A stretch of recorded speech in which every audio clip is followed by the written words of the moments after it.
ഇന്നത്തെ നമ്മുടെ ശ്രീമതി ഉമ്മ തോമസ് MLA ഇന്നത്തെ അപ്ഡേറ്റ് പറയാനായിട്ടാണ്. ഇന്ന് രാവിലെയും നമ്മൾ അസസ് ചെയ്തു. പേഷ്യൻ്റ് സ്റ്റേബിളാണ്. ഞാൻ ഇന്നലത്തേക്കാളും വേണമെങ്കിൽ കുറച്ചും കൂടി സ്റ്റേബിളാണ് പേഷ്യൻ്റ്. പക്ഷേ നമുക്ക് വീൻ ചെയ്യാൻ വെൻറ്റിലേറ്റർ എല്ലാവർക്കും അറിയേണ്ടത് എന്നാണ് വെൻറ്റിലേറ്ററിൽ നിന്ന് പുറത്തോട്ട് വരിക എന്നുള്ളതാണ്. അതിനാണ് നമ്മളും ശ്രമിക്കുന്നത്. അതിന് മാത്രം ചിലപ്പോൾ ഇത്രയും കൂടി സമയം വേണ്ടി വരും. പക്ഷേ ഇന്നത്തെ ഡെവലപ്മെൻറ്റ് എന്താണെന്ന് വെച്ചാൽ ഇന്ന് എക്സ്റേ എടുത്തപ്പോൾ ചെറിയൊരു നീർക്കെട്ട്, ഇത്തിരി ഒരു വെള്ളക്കെട്ട് റൈറ്റ് സൈഡിൽ ഒരു 160 ml ഉണ്ടായിരുന്നത് ഇന്നൊരു 200+ വന്നിട്ടുണ്ട്. അതിൻ്റെ കാരണം ഒരു റിയാക്ഷണറി എഫ്യൂഷൻ എന്ന് പറഞ്ഞാൽ ഇത്രയും ട്രോമയൊക്കെ കടന്നു പോയ ഒരാൾക്ക് ഉണ്ടാകുന്ന ഒരു എഫ്യൂഷൻ ആയിരിക്കാം. അതാണ് നമ്മൾ കണ്ടത്.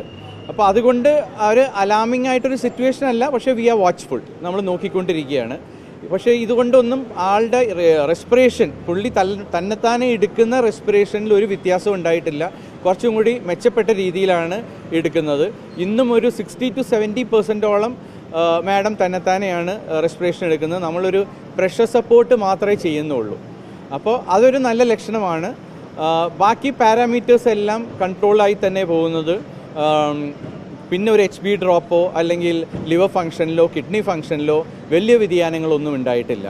അപ്പോൾ ഇങ്ങനെ പോവുകയാണെങ്കിൽ വിത്തിൻ 1 or 2 days, നമുക്ക് എന്നാണെന്ന് പറയാൻ പറ്റില്ല, അതൊരു ഫുൾ എഫേർട്ട് എടുക്കുന്നത് വരെ വെൻറ്റിലേഷൻ കണ്ടിന്യൂ ചെയ്യും. വെൻറ്റിലേഷൻ ഉണ്ടായാലും അത് കഴിഞ്ഞാൽ CPAP, പിന്നെ അങ്ങനെ കുറച്ചൊരു എക്സ്റ്റെൻഡഡ് പ്രോസസ്സാണ് അത്. അതിനകത്തോട്ടായിരിക്കും നമ്മൾ മുന്നോട്ട് പോകുന്നത്. ഇന്ന് രാവിലെ നമ്മുടെ മെഡിക്കൽ ബോർഡ്, ഇവിടുത്തെ external medical board, that is government നിശ്ചയിച്ച മെഡിക്കൽ ബോർഡിൻ്റെ ഹെഡായ ഡോക്ടർ ജയകുമാർ സാറ് വന്നിട്ടുണ്ടായിരുന്നു. Is the head of and medical superintendent of Kottayam medical college. അപ്പോൾ സാറ് വന്നിട്ടുണ്ടായിരുന്നു. അപ്പോൾ ഇന്ന് മീറ്റിംഗ് പ്രോഗ്രസ് ഡിലേ ആയതും സാറായിട്ടുള്ള കമ്പൈൻഡ് മീറ്റിംഗ് എല്ലാം കൂടി കഴിഞ്ഞിട്ടാണ്. അപ്പോൾ സാറ് വന്നു, സാറും കണ്ടു, സാറും അസസ് ചെയ്തു. സാറും പറഞ്ഞത് നമ്മൾ ചെയ്യുന്ന ആ പ്രോട്ടോക്കോൾ തന്നെ ഇങ്ങനെ തന്നെ പോയാൽ മതി, ഇത് തന്നെയാണ് കറക്റ്റ് വേ ഓഫ് ട്രീറ്റ്മെൻറ്റ് തന്നെയാണ് പറഞ്ഞത്. അപ്പോൾ നമ്മൾ ആ രീതിയിൽ തന്നെയാണ് മുന്നോട്ട് പോകുന്നത്. ആൻഡ് ഇപ്പോൾ ഒരു ആസ് ഐ സെഡ്, ക്രിട്ടിക്കലാണോ എന്ന് ചോദിച്ചാൽ അതീവ ഗുരുതരമല്ല, ബട്ട് ദെൻ ക്രിട്ടിക്കലാണ്. Still she is out of the ventilator. 24 hours കഴിഞ്ഞ് വെൻറ്റിലേറ്ററിൽ നിന്ന് പുറത്ത് വരുന്നത് വരെ ക്രിട്ടിക്കൽ തന്നെയാണ്. ഇതാണ് ഇന്നത്തെ അപ്ഡേറ്റ്. വെള്ളക്കെട്ട് ശ്വാസകോശത്തിൻ്റെ അടിയിൽ, ഇവിടെ ആ ശ്വാസകോശത്തിൻ്റെ അടിയിലായിട്ട് വരും. ബെറ്ററാണ്. ഇന്ന് രാവിലെ മുതലാണ് നമ്മൾ ആ ട്രൈ ചെയ്തത്. കുറച്ചും കൂടി കൂടുതൽ she's putting more effort. And ഇന്ന് പെയിൻ ഫ്രീയുമാണ്. ഇന്ന് പെയിൻ ഉണ്ടോ എന്ന് ചോദിച്ചപ്പോൾ പെയിൻ ഇല്ല എന്നാണ് പറഞ്ഞിരിക്കുന്നത്.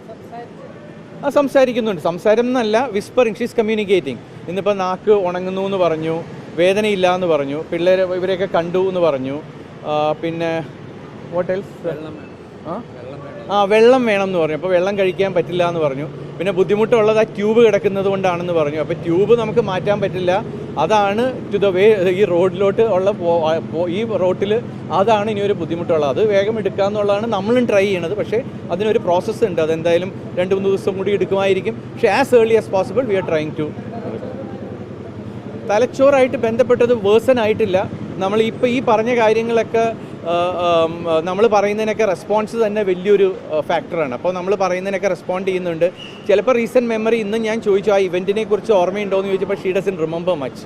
അപ്പോൾ അതിൻ്റെ അർത്ഥം റീസെൻറ്റ് മെമ്മറിക്കൊക്കെ അത് ഇത്തിരി ടൈം എടുത്ത് തന്നെ മാറുകയുള്ളൂ. അതെല്ലാം പെട്ടെന്ന് നമുക്ക് മാജിക്ക് ചെയ്യാൻ പറ്റത്തില്ല. It will take it's time. അതാണ് നമ്മളും പ്രാർത്ഥിക്കുന്നതും പ്രതീക്ഷിക്കുന്നതും. നമുക്കിപ്പോൾ എത്രത്തോളം ഒരിക്കലും ഡേറ്റ്, ഒരു കട്ട് ഓഫ് ഇതിന് പറയാൻ പറ്റത്തില്ല. As early as possible from the tube റിമൂവലാണ് വെൻറ്റിലേറ്റർ. അതാ ഞാൻ മുമ്പ് പറഞ്ഞത്, പറയാറായിട്ടില്ല. ഇപ്പോഴും നമ്മൾ we should be cautious and careful. നീർക്കെട്ട് മാറാനായിട്ട് ഇപ്പോൾ പ്രത്യേകിച്ചൊന്നും നമ്മൾ ആൻറ്റിബയോട്ടിക് ഇതും കൊടുക്കുന്നുണ്ട്. ആ നീർക്കെട്ട് കൂടുന്നുണ്ടെങ്കിൽ മാത്രമേ നമുക്ക് വേണമെങ്കിൽ ഒരു പിക്ടയിലോ എന്തെങ്കിലും ഇട്ടിട്ട്, അല്ലെങ്കിൽ ട്യൂബോ സിറിഞ്ചോ ഇട്ട് എഫ്യൂഷൻ വേണമെങ്കിൽ എടുത്ത് കളയാം. പക്ഷേ അത് ഇപ്പോഴത്തെ നിലയിൽ അലാമിംഗ് അല്ല. കാരണം ഷീസ് ബ്രീത്തിങ്ങിനൊന്നും ഒരു എഫക്റ്റ് ചെയ്യാത്തത് കൊണ്ട് we are not touching them. അത് തന്നെയാണ് സാറിൻ്റെ ഒക്കെ ഒപ്പീനിയനും. അല്ല, ഇപ്പോൾ പിന്നെ അതിൻ്റെ ഒന്നും ഒരു ആവശ്യം വന്നിട്ടില്ല. അതിൻ്റെ ഒന്നും ഒരു ആവശ്യം വന്നിട്ടില്ല. ഇപ്പോൾ ബ്രോങ്കോസ്കോപ്പിയും CT ഒന്നും ഇനിയും അങ്ങനെ വാറണ്ടഡ് അല്ല. നമ്മൾ എപ്പോഴും ഇടയ്ക്ക് പോയി ചെയ്യേണ്ട ഒരു കാര്യമല്ല. അത് ആവശ്യമുണ്ടെങ്കിൽ ഡെഫിനറ്റ്ലി വിൽ ഡു ഇറ്റ്. സാറിന് എന്തെങ്കിലും പറയണമെന്നിട്ട്? And Vishnu want to say something. വിഷ്ണുവിന് എന്തോ പറയണം എന്ന് പറഞ്ഞു. ഇപ്പോൾ വിഷ്ണു പ്ലീസ്. വന്നതി വെച്ച് അമ്മേൻ്റെ അവസ്ഥ വളരെ ഇമ്പ്രൂവ്ഡ് ആയിട്ടുണ്ട്. ഒക്കെ അമ്മയ്ക്ക് വേണ്ടി പ്രാർത്ഥിച്ച എല്ലാവരുടെ അടുത്തും നന്ദി പറയുന്നു. വിഷ്ണുവിനെ അത് എന്നോട് ചോദിച്ചു നന്ദി പറയാറായോ എന്ന്. ഞാൻ പറഞ്ഞു നന്ദി എപ്പോൾ വേണേലും പറയാം. ദൈവത്തിൻ്റെ പ്രാർത്ഥനയും ബ്ലെസ്സിങ്ങുമാണ്. നമ്മൾ ചെയ്യുന്നതൊക്കെ ഒരു പരിധിയേ ഉള്ളൂ. അതിന് മേലെയാണ് ദൈവം, അവരുടെ ബ്ലെസ്സിങ്, ദാറ്റ് ഈസ് ഇമ്പോർട്ടൻറ്റ്. അത് തന്നെ ഞാനും പറഞ്ഞത്.